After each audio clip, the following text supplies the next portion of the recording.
MPH ఎవరైతే ఉన్నారో వాళ్ళకి సంబంధించి కూడా ఫుల్ వీడియో క్లాసెస్ మన దగ్గర అందుబాటులో ఉన్నాయి. ఫుల్ వీడియో క్లాసెస్ మరియు టెస్ట్ సిరీస్ ప్లస్ విధంగా బిట్స్ ఎక్స్‌ప్లనేషన్ చేసినటువంటివి అంటే 4 ఆప్షన్స్ ఉంటే 4 ఆప్షన్స్‌ని మీకు ఎక్స్‌ప్లెయిన్ చేయడం అనేది జరుగుతుంది. ఈ విధంగా బిట్స్ ఎక్స్‌ప్లనేషన్ వీడియోస్ కూడా మీకు ఎవ్రీ చాప్టర్ ఏదైతే ఉంటుందో చాప్టర్ తర్వాత మీకు ఉంటుందండి. కమ్యూనిటీ హెల్త్ నర్సింగ్ అనుకోండి. ఫస్ట్ వీడియో క్లాస్ ఉంటాయి. దాని కిందనే మీకు బిట్స్ వీడియోస్ అనేవి ఉండడం అయితే జరుగుతుంది. అదేవిధంగా కూడా మీకు 6 యూనిట్స్ ఏవైతే ఉన్నాయో 6 యూనిట్స్ వైస్ మీకు ఇవ్వడం అనేది జరిగింది. 6 యూనిట్స్ ఏవైతే ఉన్నాయో యూనిట్ వైస్ మీకు ఇక్కడ అందుబాటులో ఉంచడం అనేది జరిగింది. సో, ఈ అవకాశాన్ని అందరూ వినియోగించుకోండి.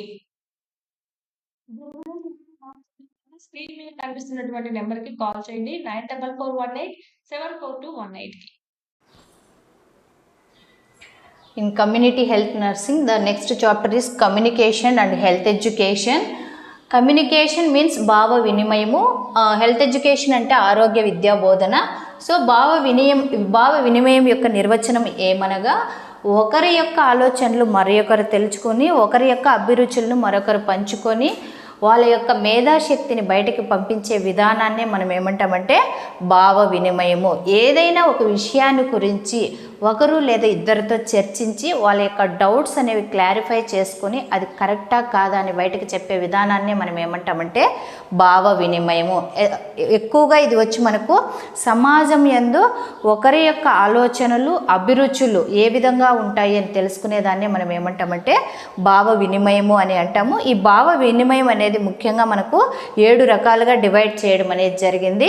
అవి ఏంటంటే 1 way communication, 2 way communication, verbal communication, non verbal communication, formal and informal communication, visual communication and tele communication.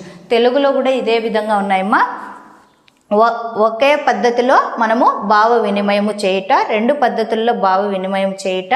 Verbal communication అంటే వర్బల్ భావ వినిమయము, నాన్ వర్బల్ భావ వినిమయము, ఫార్మల్ అండ్ ఇన్ఫార్మల్ భావ వినిమయము, విజువల్ భావ వినిమయము మరియు టెలి భావ వినిమయం అంటే టెలిఫోన్ పద్ధతి ద్వారా కూడా భావ వినిమయం అనేది చేయవచ్చని. సో ఈ విధంగా మనకు వచ్చి 7 రకాలు అనేవి ఇక్కడ ఉన్నాయి. మనం చూసుకున్నట్టయితే మొదటి రకం వచ్చి 1 way communication. 1 way communication it's nothing but మనము లెక్చర్ మెథడ్, ఉపన్యాస పద్ధతి అని కూడా అంటాం. సో క్లాస్లో ఫర్ ఎగ్జాంపుల్ క్లాస్లో టీచర్ ఎక్స్ప్లెయిన్ చేస్తూ ఉంటుంది, స్టూడెంట్స్ ఏం చేస్తూ ఉంటారంటే వింటూ ఉంటారు. సో ఈ విధంగా 1 వే ఇక్కడ మనకు 1 వే అంటే ఓన్లీ 1 పర్సన్ మట్టుకే డిస్కస్ చేస్తూ ఉంటారు, అనదర్ పర్సన్స్ అంతా సిట్టింగ్ పొజిషన్లో ప్రజెంట్ అయి ఉంటారు. దీన్ని ఏమంటామంటే 1 way communication. The best example is school teacher or college lecturer. So దీన్ని ఏమంటామంటే ఉపన్యాస పద్ధతి అని కూడా అంటాము. నెక్స్ట్ వచ్చి 2 వే కమ్యూనికేషన్. 2 వే కమ్యూనికేషన్ అంటే ఏమంటే బోత్ సైడ్స్ నుంచి, ఇటు సైడ్ నుంచి మనము ఉపన్యాస పద్ధతి రీతిలో ఎక్స్ప్లెయిన్ చేస్తూ ఉంటాము, ఏదైనా ఒక అంశాన్ని గురించి చెప్తూ ఉంటాము. అదేవిధంగా వచ్చి అటు సైడ్ నుంచి కూడా question and answers, so many questions they are asking. So చాలా క్వశ్చన్స్ అనేవి కూడా వాళ్ళు అటు సైడ్ నుంచి అడుగుతూ ఉంటారు. కాబట్టి వెంటనే వాళ్ళ యొక్క ప్రశ్నలకి ఇటువైపు నుంచి సమాధానాలు అనేవి కూడా ఉంటాయి. ఇవి చాలా ఉపయోగకరమైన పద్ధతి. ఏది అంటే 2 వే కమ్యూనికేషన్. 2 విధాల ఉపయోగం ఉంటుంది కాబట్టి ఎవరికి డౌట్స్ ఇలాంటివి ఏమీ లేకుండా దీన్ని క్లారిఫై అనేది చేసుకోవచ్చు. నెక్స్ట్ వచ్చి వర్బల్ కమ్యూనికేషన్. వర్బల్ కమ్యూనికేషన్ అంటే ఏమంటే by using of some acting techniques అనమాట. మనం కళ్ళ ద్వారా సైగలు చేయడము, ఫేషియల్ ఎక్స్ప్రెషన్స్, ముఖ కదలికలను బట్టి కూడా ఈ విధంగా మనము ఎక్స్ప్లెయిన్ చేయొచ్చు.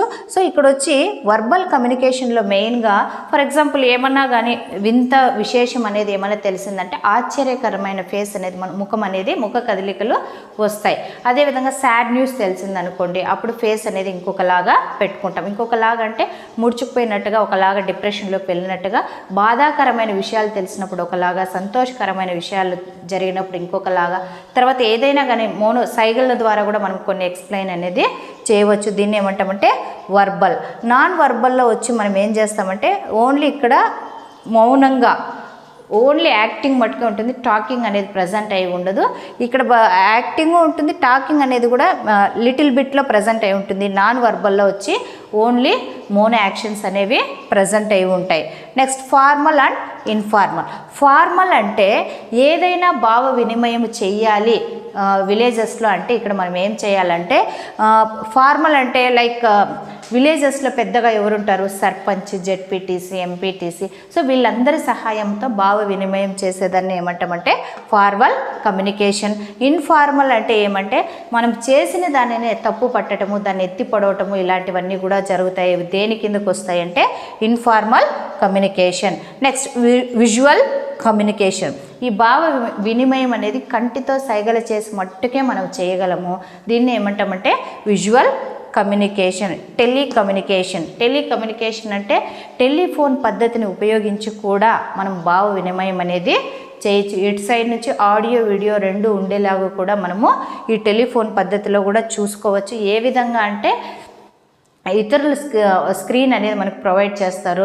తద్వారా మనం యాక్టింగ్ చేసేటప్పుడు ఏమవుతుందంటే టెలికమ్యూనికేషన్ అనేది చేయొచ్చు. సో ఇక్కడ కూడా మనకు ఆడియో ఉంటుంది, వీడియో ఉంటుంది. ఇవన్నీ కూడా ఎక్కువగా వీటన్నిటికన్నా ఉపయోగకరమైన పద్ధతి ఏదంటే 2-వే కమ్యూనికేషన్. ఇవి వచ్చి ఏంటివంటే భావ వినిమయంలోని రకాలు.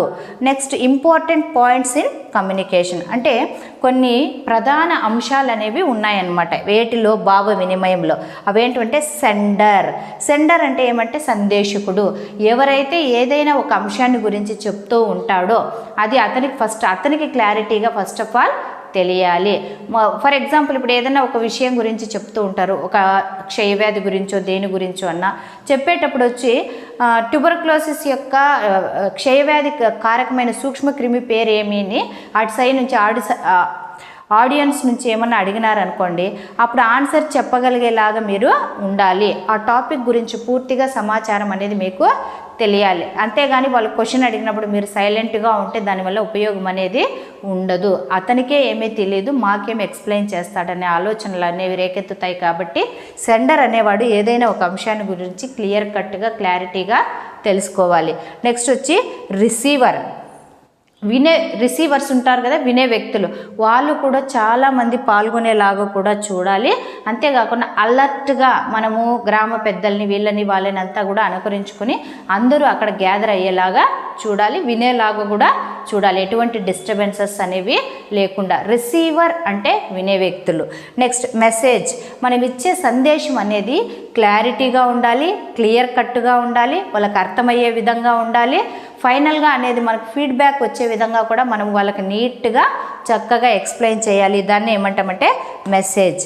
నెక్స్ట్ మీడియా అంటే ఏమి, ఫర్ ఎగ్జాంపుల్ ఇక్కడ మనకు చాలామంది ప్రజలు అనేవి గుమ్ముకూడి ఉంటారు.